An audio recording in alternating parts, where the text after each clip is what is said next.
আসসালামু আলাইকুম রহমতুল্লাহি ওয়া বারাকাতুহ।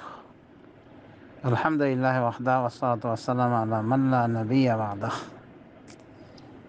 সৌদি আরবের সুবিখ্যাত আলেমে দ্বীন আল্লামা মুহাদ্দিস সালেহ আল উসাইমিন তিনি বলেন, মানুষ আসমা ও সিফাতের ক্ষেত্রে মানে আল্লাহর নাম ও গুণাবলীর ক্ষেত্রে তিন ভাগে বিভক্ত। মানে আলেমরা তিন ভাগে বিভক্ত এগুলো বর্ণনার ক্ষেত্রে। এক শ্রেণীর উলামায়ে কেরাম এগুলো নিয়ে ফিতনা হবে দেখে আলোচনা করতে চান না। তাদের ভিতরে আছে ইমাম মালিক। আর এক শ্রেণী হলো বাড়াবাড়িকারী, মানে অতি গভীরে গিয়ে পাবলিককে দ্বিধাদ্বন্দ্বে ফেলে দেওয়া, মানে এমন এমন সেফাত নিয়ে আলোচনা করা যেগুলি পাবলিক জীবনও শোনেনি বা যারা অপব্যাখ্যা করে তাদের মুখেও শোনা যায় না। তো এগুলো নিয়ে ব্যাখ্যা করা মানে বেশি বাড়াবাড়ির ভিতরে চলে যাওয়া, তো এটাও অপছন্দনীয়। আটা হলো মধ্যমপন্থী। আল্লাহ রাব্বুল আলামিন আসমা এবং সেফাত, আল্লাহর নাম এবং গুণাবলীর ক্ষেত্রে সঠিক ধারণা রাখার পাশাপাশি যেগুলোর ক্ষেত্রে বিকৃতি হয়েছে, মানে আহলুল বিদাহ জাহমিয়া মুতাজিলারা বিকৃতি করেছে, বিকৃতি ঘটিয়েছে, অপব্যাখ্যা দিয়েছে বা নাকচ করেছে, এবং এগুলি প্রসিদ্ধি লাভ করেছে আম পাবলিকের ভিতরে।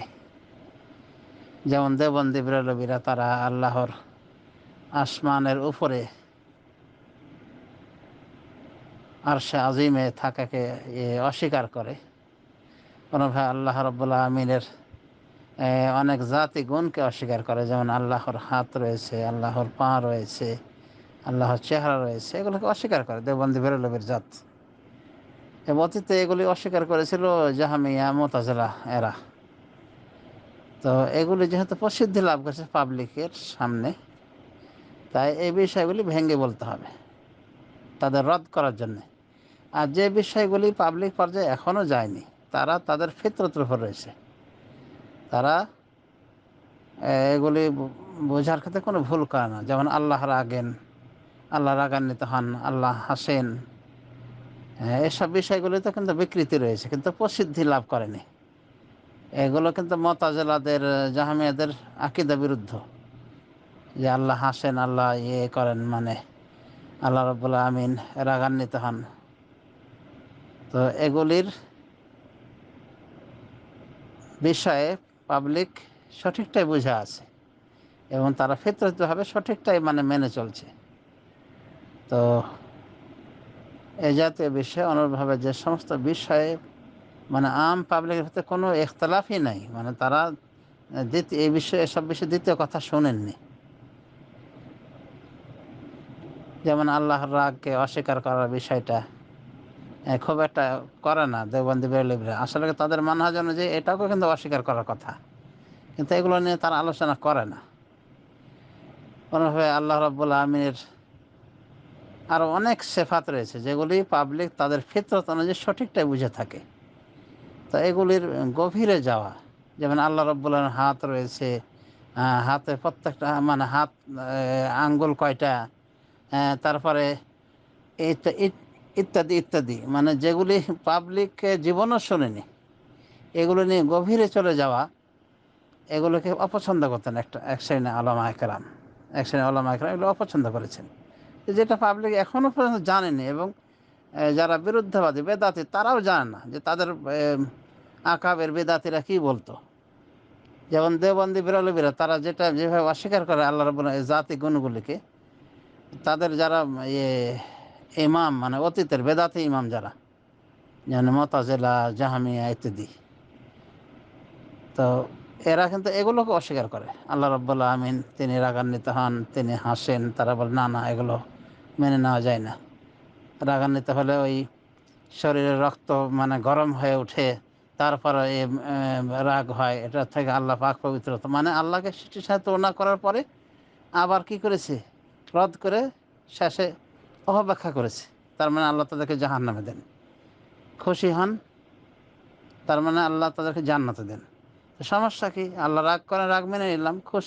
খুশি হন, সেটা আমরা মেনে নিলাম, আল্লাহর শানে যেভাবে প্রযোজ্য।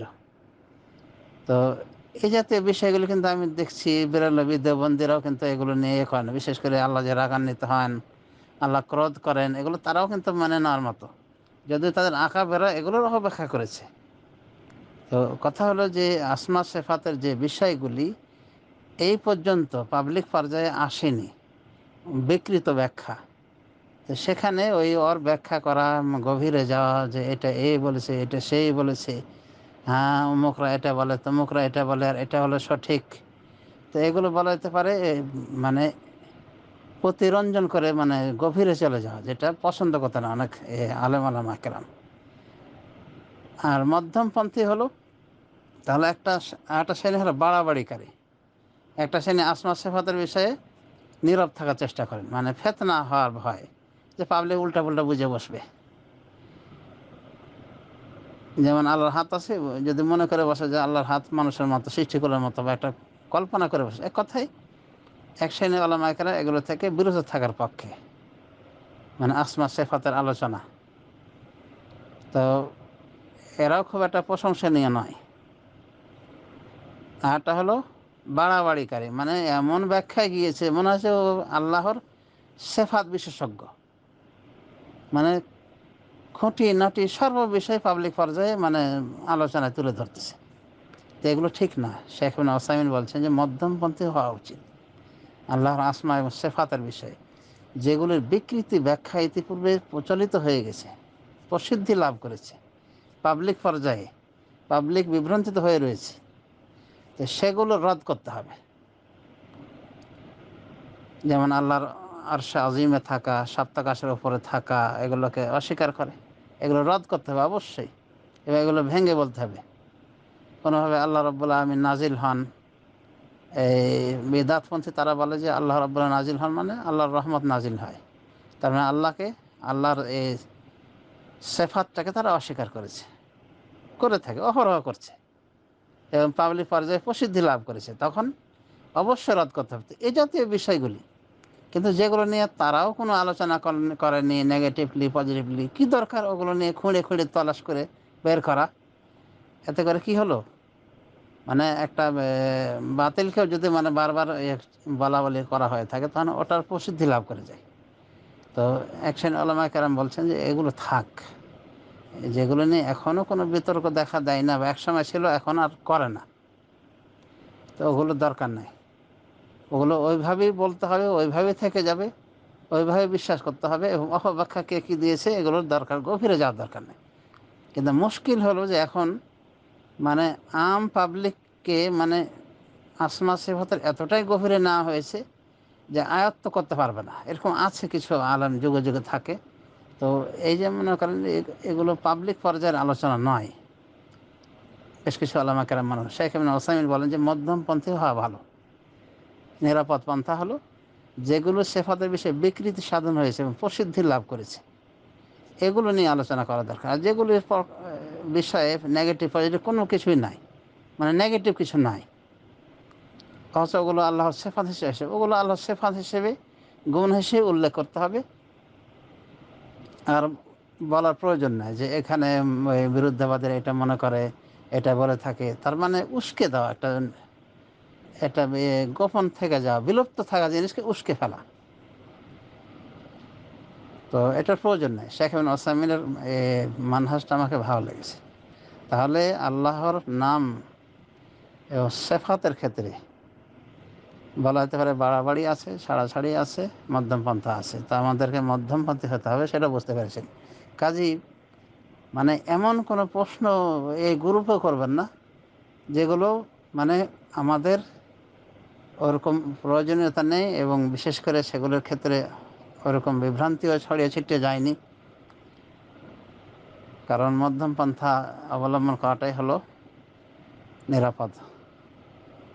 এবং এই বিষয়ে শেখ ইবনে উসাইমিন সুন্দর বলছেন। হ্যাঁ, উপর লেভেলের যখন পড়াশোনা হবে, যেমন কলেজ ভার্সিটি একটা আছে না, এরকম যখন ওই একাডেমিক পড়াশোনা হবে তখন আসতে পারে আলোচনায়, যখন ওই সেফাত ইত্যাদির বিষয়। এখন পাবলিককে শুধু সেফাতই শেখানো হবে, আল্লাহর গুণাবলী, আর আল্লাহর গুণাবলী কী কী অপব্যাখ্যা হয়েছে এগুলো নিয়ে যদি করা হয়, তাহলে তো এটাকেই মুখ্য বানিয়ে দেওয়া হয়েছে। অথচ রাসূলুল্লাহ সাল্লাল্লাহু আলাইহি ওয়াসাল্লাম সহ সমস্ত নবী আম্বিয়াদের মূল মিশন ছিল তাওহীদুল উলুহিয়্যাহ। তো এই বিষয়ে বেশি জোর দিতে হবে। আর আসমা সিফাতের বিষয়ে কতটুকু আলোচনা হবে, মানে এ, আসমা সিফাতের ক্ষেত্রে, সেটা তো বুঝতে পেরেছেন যে বাড়াবাড়ি পছন্দনীয় নয়, ছাড়াছাড়ি নয়, মধ্যমপন্থী হওয়া উচিত। মানে যেগুলোতে বিভ্রান্তি ছড়িয়েছে সেগুলির নিরসন হওয়া উচিত, সেগুলির মানে জবাব দেওয়া উচিত। আর যেগুলিতে কোনো সমস্যা আসেনি এখনও, বিদাতের পক্ষ থেকেও কোনো ইয়ে আসেনি, সেগুলোর অযথা ওই ব্যাখ্যা বিশ্লেষণ করে বিভ্রান্তির দর, বিভ্রান্তির রাস্তা উন্মোচিত করার কোনো প্রয়োজন নেই। কারণ এটাও রয়েছে, রাসূল বলেছেন যে তোমরা মানুষকে, বরং আলী রাদিয়াল্লাহু থেকে বর্ণিত, তিনি বলছেন মানুষকে এইভাবে এমন এমন কিছু বর্ণনা দাও যেগুলো তাদের বিবেক সম্পন্ন, বিবেক গ্রাহ্য করে। কারণ যদি তুমি বিবেক গ্রাহ্য করে না এমন কিছু বলো, তাহলে তাদেরকে কারো কারোর জন্য এটা ফেতনা হয়ে যাবে। তো এই কারণে হাদিসটা সহিহ বুখারীতে এসেছে। তো এই সব কারণেই উলামায়ে কেরামের একটা শ্রেণী মানে সতর্কতার সাথে আসমা সিফাতের বিষয়ে আলোচনা করে। তবে শেখ ইবনে উসাইমিন যেটা বলেছেন বুঝতে পেরেছেন যে মধ্যমপন্থী হতে হবে। আর পাবলিকলি আসমা সিফাতের কোন কোন বিষয়ে আলোচনা করা জরুরি বা দরকার, আশা করি বুঝতে পেরেছেন। আল্লাহ আ'লাম। ওয়া সাল্লাল্লাহু আলা নবিয়িনা মুহাম্মদ ওয়া আলা আলিহি ওয়া সাহবিহি আজমাইন।